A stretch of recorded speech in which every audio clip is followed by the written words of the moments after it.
April 14, 1865, Washington, D.C.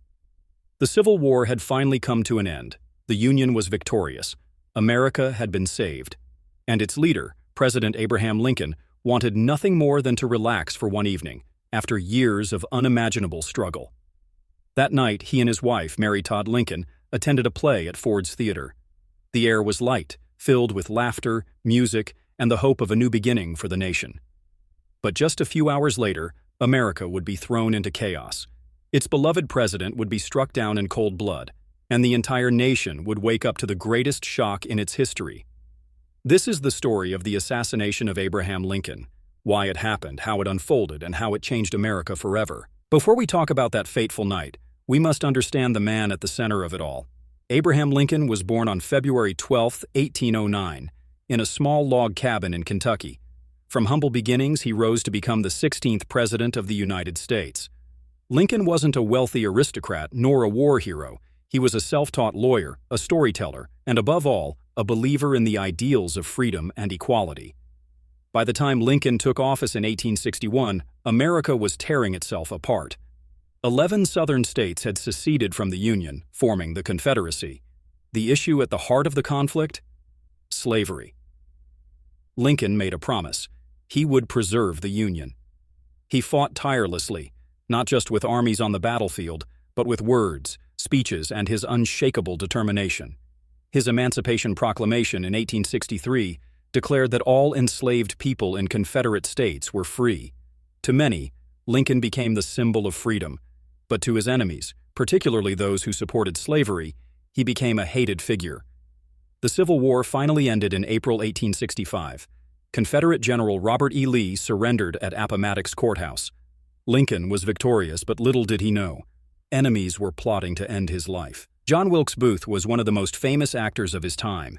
Handsome, charismatic, and from a well-known acting family, Booth was adored on the stage. But behind his fame lay deep resentment. Booth was a Confederate sympathizer. He believed Lincoln had destroyed the South, taken away their way of life, and given freedom to enslaved people whom Booth considered inferior. His hatred burned stronger with every Union victory. Originally, Booth had planned not to kill Lincoln, but to kidnap him. The idea was to take Lincoln hostage, exchange him for Confederate prisoners, and somehow revive the Southern cause. But with the war ending and the Confederacy collapsing, Booth's desperation grew. Then came April 14th.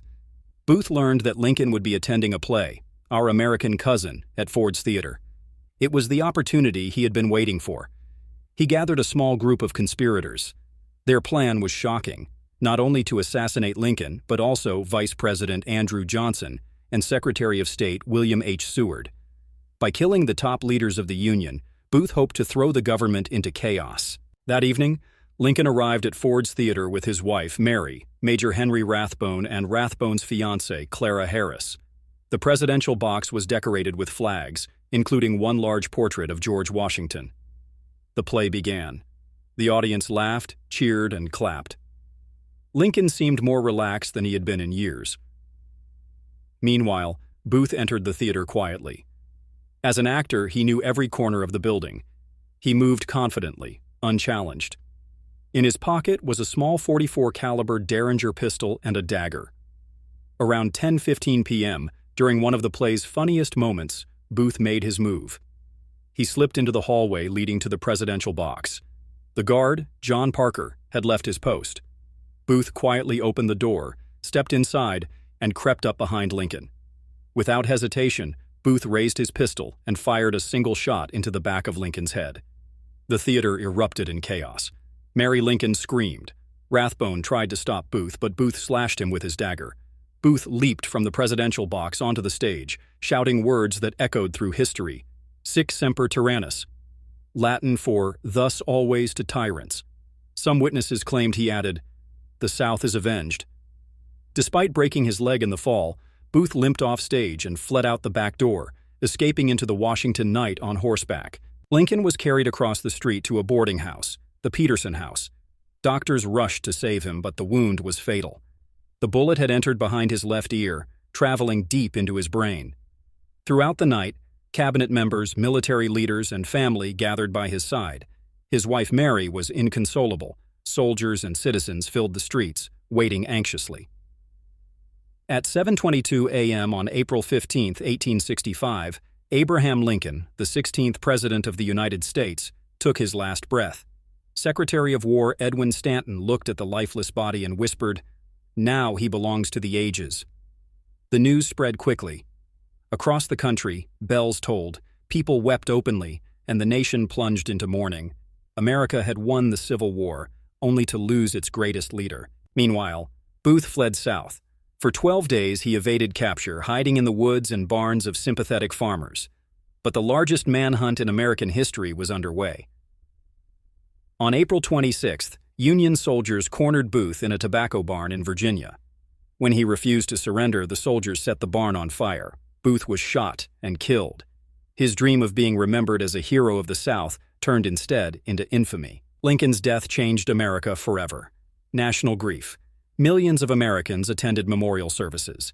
His funeral train traveled from Washington, D.C. to Springfield, Illinois, stopping in major cities where people wept as his coffin passed by. Political impact. Vice President Andrew Johnson became president. Reconstruction began, but without Lincoln's steady hand, the process was filled with bitterness and division. Historical symbol. Lincoln became more than just a man. He became a martyr for freedom and unity. Even today, Lincoln's words, "Government of the people, by the people, for the people, shall not perish from the earth," remain a guiding light. The assassination of Abraham Lincoln was not just the death of a president, it was the silencing of a voice that had guided America through its darkest days. John Wilkes Booth thought he was avenging the South, but instead, he became one of history's most despised villains. Lincoln, on the other hand, became immortal, not just in statues and monuments, but in the ideals of freedom, equality, and democracy. Over 150 years later, that April night at Ford's Theater still haunts America. A night when laughter turned into screams, when joy turned into sorrow, and when the nation lost one of its greatest leaders. Abraham Lincoln may have been taken by an assassin's bullet, but his legacy will never die.